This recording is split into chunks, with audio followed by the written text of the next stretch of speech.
Guys, good morning. Yan, tayo na at mag-road trip ngayon.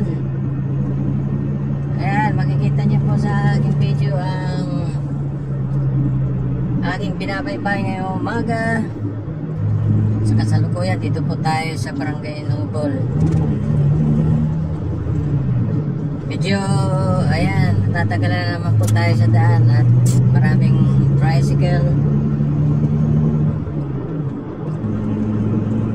Pagpasdan nyo po ang daan ng Masinloc, Zambales. Ayan, hindi pa tapos ang road widening dito, kaya may mga portion pa na medyo masikip. Yung iba maluwag naman na. Kaya lang kung minsan hindi na nagagamit ng tamang ating kalsada sa mga sasakyan. Kung minsan ginagawa lang para daan yung gilid, imbis na sana mga daanan ng tricycle. Ito guys, na video na to mapapanood yung mamaya na walang cuts. Diretso po to hanggang mamaya doon pagdating ko sa aking pupuntahan, sa aking trabaho, sa ospital. Mapapanood ko yan mamaya. At makikita nyo na rin po ang mga eksena dito sa daan sa ating mga kapwa driver na nakakasalubong nasa harapan natin.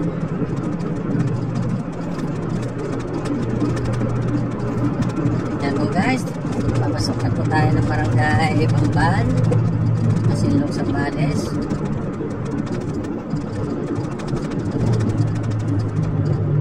At reminders po sa mga kapwa ko driver dyan, yung mga nagbibiyahe araw-araw, mag-ingat po tayo lagi. Pagkalanganin po tayo, huwag na po natin tuloy po, para hindi po tayo mag-disgrasya. Kasi iba na rin po yung maingat po tayo.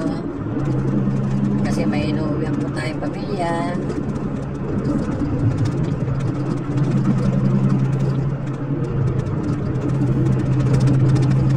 Kita po, dito na po tayo sa Barangay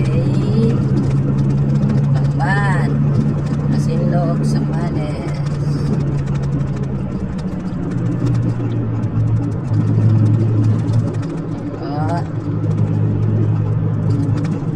Dito, okay na po ang kalsada dito.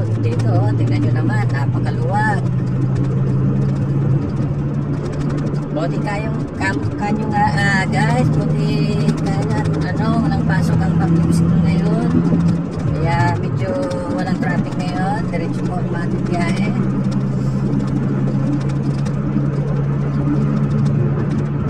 At least nakakapagpatakbo tayo ng medyo mabilis ng konti lang naman, katamtaman lang. Huwag na tayo masyadong total maaga pa naman po. Nakakapagpatakbo tayo ng medyo mabilis. Yung mga driver dyan sa mga motor, tricycle, mag-ingat po tayo sa mga biglang tumatawid na hayop, aso, pusa,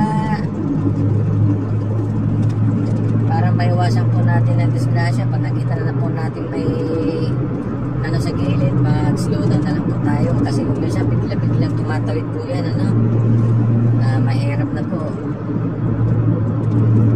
Wala naman sigurong mawawala kung kahit na matili tayo ng ilang segundo lang po.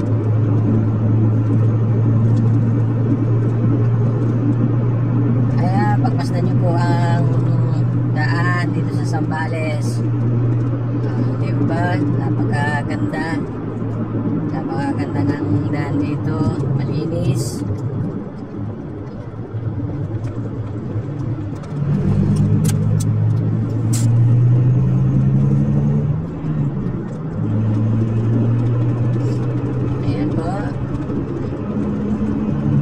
Paalala guys sa mga mag-ingat po tayo sa sobrang init pa ang panahon ngayon.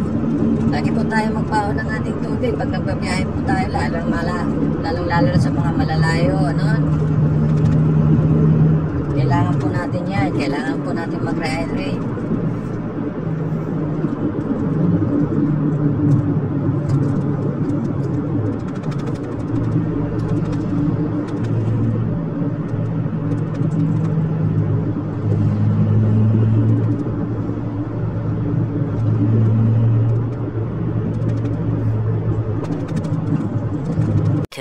2,000 years later. Kaya kailangan guys, ang ano natin sa araw-araw, pag nagbibiyahe po tayo, pasensya po talaga. Lalo na kung naipit tayo sa traffic. Tsaka pairalin po natin yung kainaunan po, no? Para hindi po tayo mag-init ng ulo. Okay guys, subaybayan nyo na lang po itong live video ko hanggang mamaya pagdating ko sa akin pupuntahan sa trabaho.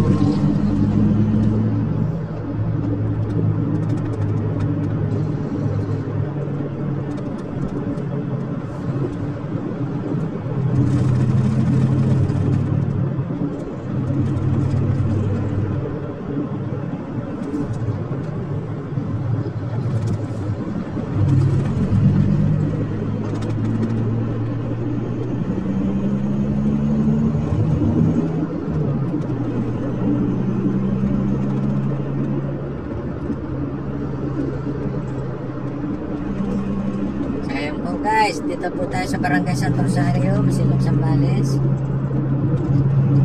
Maluwag na rin po ang kalsada dito.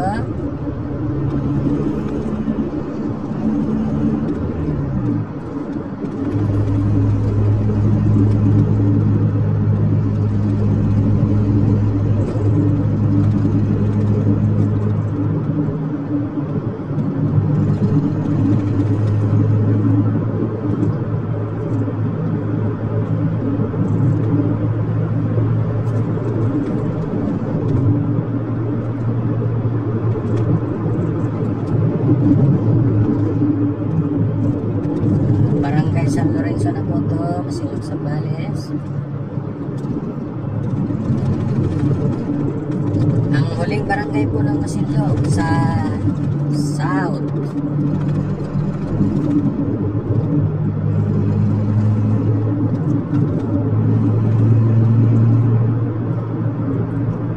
Ang probinsya po kasi ng Zambales po ay 2 distrito lang po, kaya maliit lang po ang Zambales. Hindi katulad ng mga malalaking probinsya tulad ng Pangasinan, Pampanga, Bulacan. Yan po, malalaking probinsya po yan. Ilang distrito po ang nalalagay.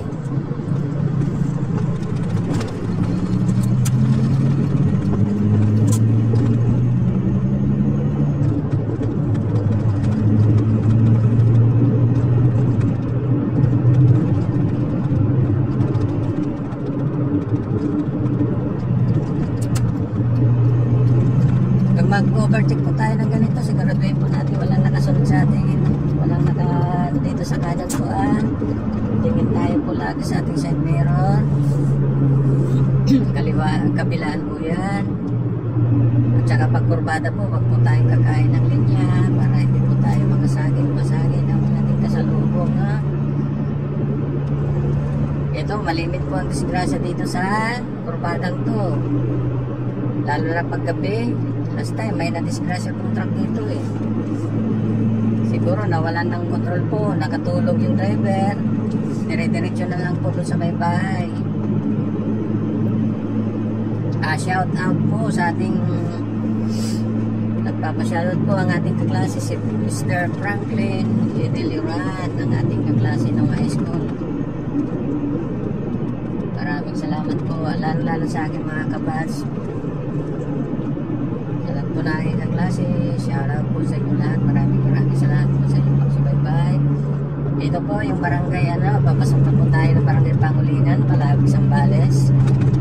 Dito po medyo napag-iwanan po itong mga butas-butas po sa daan, kaya dito po tayo dumadaan sa shoulder kasi malalalim na po yung lupag dito. Pag gusto nyo na lang po sa video, ayan, ito po, ayan. Pero paglagpas po niyan, okay naman na po. Doon lang po sa portion na yun. Dahil sana matapalan na rin po para maiwasan po disgrasya, kasi delikado po yan sa gabi, lalo na sa mga motorsiklo, no? Sabagay, nagtatapal na po sila ng kalsada ngayon, no? Hindi pa siguro po naabutan.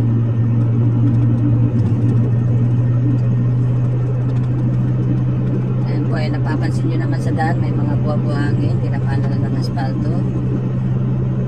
Mag-ingat po kayo dyan guys, mga motor. Baka mamaya napadaan po kayo dyan sa may mga buhangin, paspas kayo, bigla kayo mag-slide. Ingat-ingat po. Okay po, dito na po tayo sa Barangay Pangulingan, Palawig, Zambales.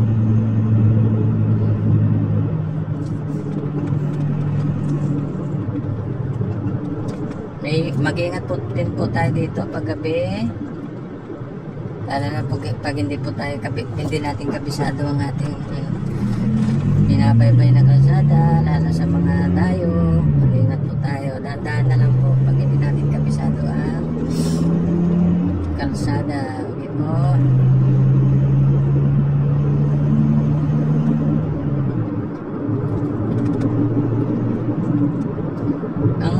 Ang bayang Palawig po, pang-apat po sa bayan ng Zambales, sa norte. Medyo maluwag din po itong bayan ng Palawig, Zambales. Ang bayan po nila papasok pa po, kaya hindi po natin nadadaanan. Kung minsan sa video wala po, hindi nyo makikita kasi malayo din po yung ano nila bayan nila. Kung iikot pat po tayo doon, malamang malilit po tayo sa trabaho natin.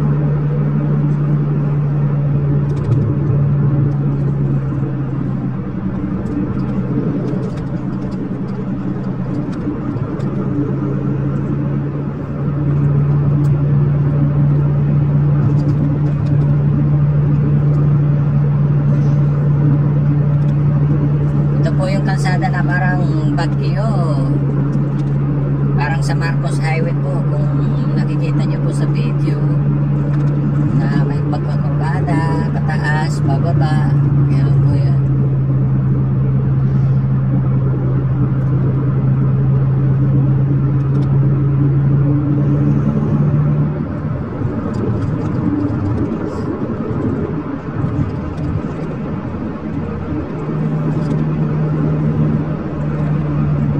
Sa mga driver po dyan, huwag po natin binabaliwala po ang mga road markings natin po sa daan, ano? Tulad yan, nag-overtake po sa tulay, huwag po natin gagayahin yan, ha? Kaya po nilagyan ng mga parting ano po yan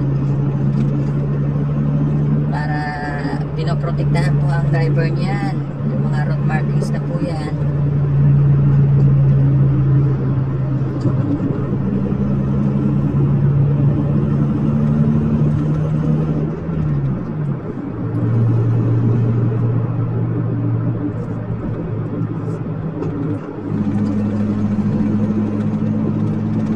Yung barangay Salasa, Palawig.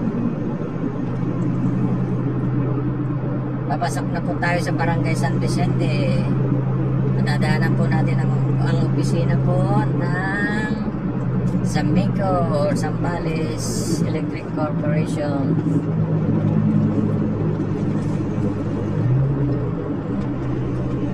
Medyo malayo-layo din po ang ating papasukan, kaya mahaba-haba po din paglalakbay ito, araw-araw po ito. 30 to 45 minutes po, pag banayad lang po ang takbo natin, tsaka depende na rin po sa traffic. Ayan po, nasa unahan natin si ma'am. Ugalin po natin ganyan, naka-helmet po tayo pag nagbabiyahe po tayo, malayo man o malapit. Para sa protection po naman natin yan kaya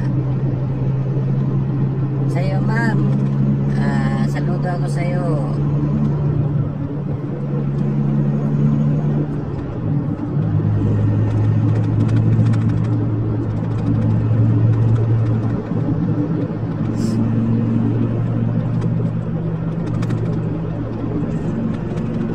Ayan po, nag-overtake, yellow,